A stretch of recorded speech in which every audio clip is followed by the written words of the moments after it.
Hi guys, it's another beautiful day in the Gulf. Today we have something very special planned. I'm going to teach you guys how to make my favorite chocolate chip. For mixing purposes, we're going to use our hand with a spoon. You can use a wooden spoon if you don't have one of these.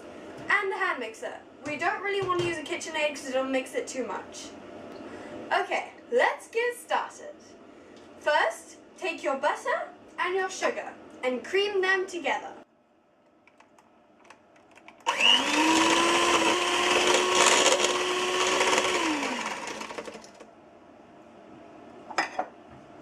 Brown sugar.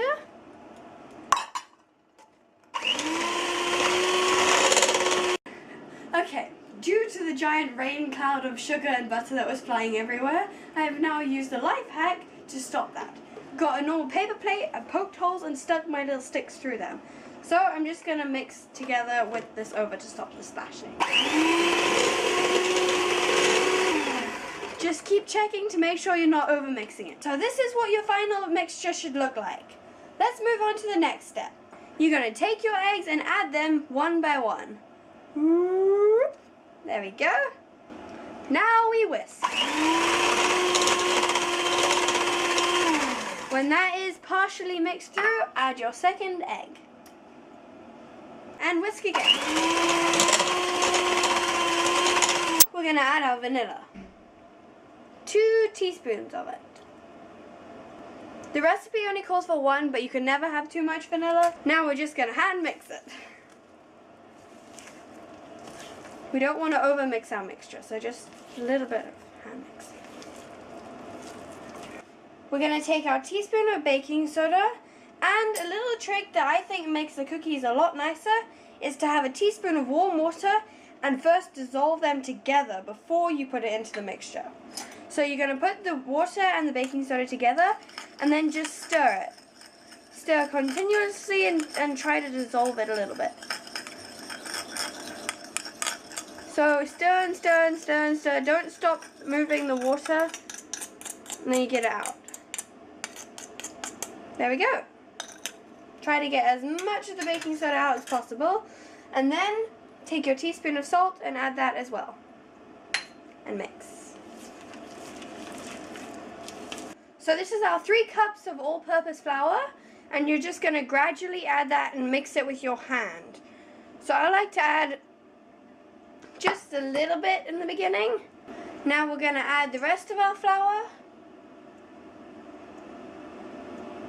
with just a little bit left for the last part. And again, hand mix it in. Try to keep the mixture light and keep bringing it like with air because you never want to make it flat. Now we're just going to add all the rest of our flour into the mixture. And again, stir by hand. Make sure you get all the flour in. Don't leave any behind. When all the flour is well incorporated into your mixture, you're going to add the best part, chocolate chips. I've got some dark chocolate chips. And I've also got some pieces of milk chocolate. You can add literally anything, like nuts, pieces of caramel, or something like that, as long as it won't like burn in the oven. So just mix that in and get it all through the mixture.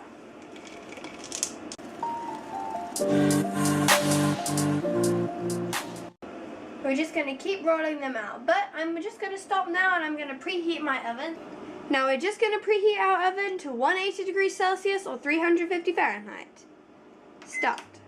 You're just going to lightly coat your baking tray with a little bit of flour and probably grease it up a little bit so that the cookies don't stick.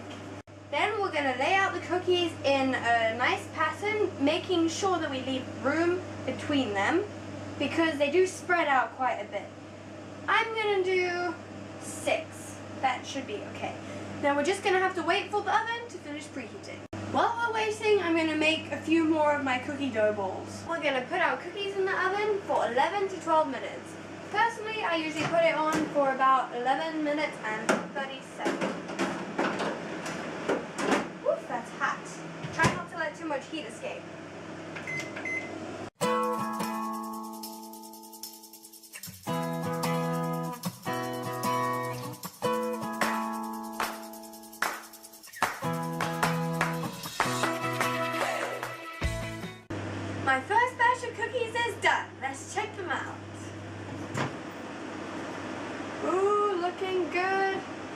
They're very hot, be careful. Yay, those look really good. Okay, now we're gonna let them cool for a minute or two before we can transfer them to something else. Now that our cookies have hardened a little bit, we can free them and put them on our cookie cooler. This may look like an ironing board. Well, it is an ironing board, but it's a makeshift cookie rack, a cookie drying rack. It's actually a really good idea. If you have a mini ironing board, take off the cover and use it as a cookie drying rack. That is if you don't already have one. There we go. Free up our cookies and put them straight on. Now we're going to do the process again until we finish all of our cookie bowls.